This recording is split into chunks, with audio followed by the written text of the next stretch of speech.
Amalungu e-Economic Freedom Fighters abebuthelene ngaphandle kwenkantolo kaMantshi namuhla ePort Shepstone. Lokhu kuza emuva kokuthi namuhla bekuwusuku lalowo ongunobhala walenhlangano kulesi sifunda lokuvela enkantolo.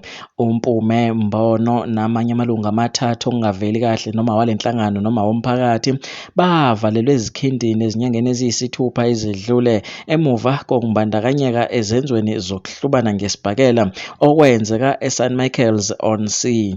Uvusi Khoza onobhala wesifundazwe we-Economic Freedom Fighters uyenaba ngephimbo lakhe ngokwenzekile namuhla enkantolo. Kanti ezinye indaba ezishisayo uyazithola ngokuthi ungene ku-www.insimbinews.co.za.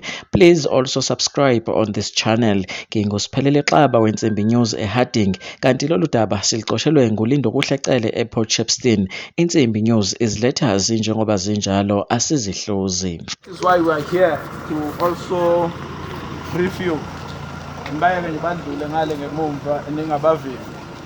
We have bad news for you. Icala liphinde la shiftwela umhla 21 June. So indication ithi uMpume is still going to be inside until umhla 21 June. But in the meantime, into ezokwenzeka ukuthi there's going to be interaction between the defense okungabameli bakhe and the prosecution okuyi-state. Into enokwenzeka ukuthi uma bevumelana nokuthi manje ke yiphi indlela elula yokuphuma kule case, kwenzeka inkantolo iqhamuke ne-date earlier, okusho ukuthi manje ke singakwazi ukuthi sibuye la inkantolo nge-date enganeno kumhla 21 June. But the standing date kufanele siyitshele kona ukuthi umhla 21 June. But nasenkantolo eHigh Court salindele i-date. Should i-date yase-High Court, ne-High Court ithatha kancane. Should i-date yase-High Court ifike earlier, and then we should kuzoyiwe High Court. But should i-date, zimbili izinto. Okay, let me just say, okokuqala mhla 21 June ongafanele sibuye ngawo la inkantolo.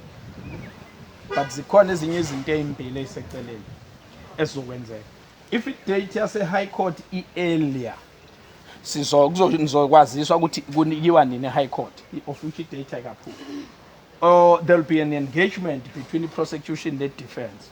Should batholane halfway ukuthi simove kanjani, kungenzeka i-date ibe early. So kuzodepend ukuthi kuphi okufika kuqala, High Court date noma i-date entsha mangabe sebebonisene or kube umhla ka 21 June.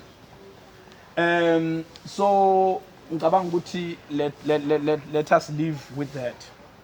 Okwamanje, but yeah, angicabanga ukuthi abameli benza konke okusemandleni. Kodwa mhlambe enye into that we need to talk about, because baphuma ngaphakathi, they know. Bakhala ngokuthi, well, this is our defense.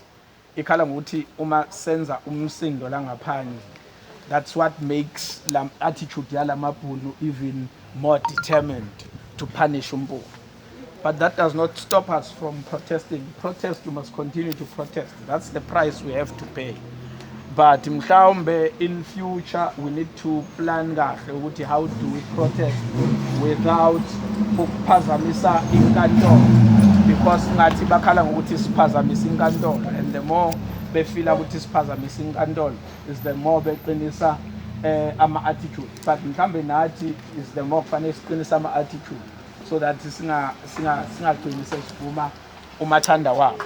But mhlambe we need to just check it. Indlela ekufanele siyimanage ngayo is that when the court is in session, and then siba kudenyana. But when we know before uMpume angene siyidisturb, mayese ngenile sithukuma hoping ukuthi ke uyaqhubeka, mayese qedile siphinde futhi siyinyove, yabo.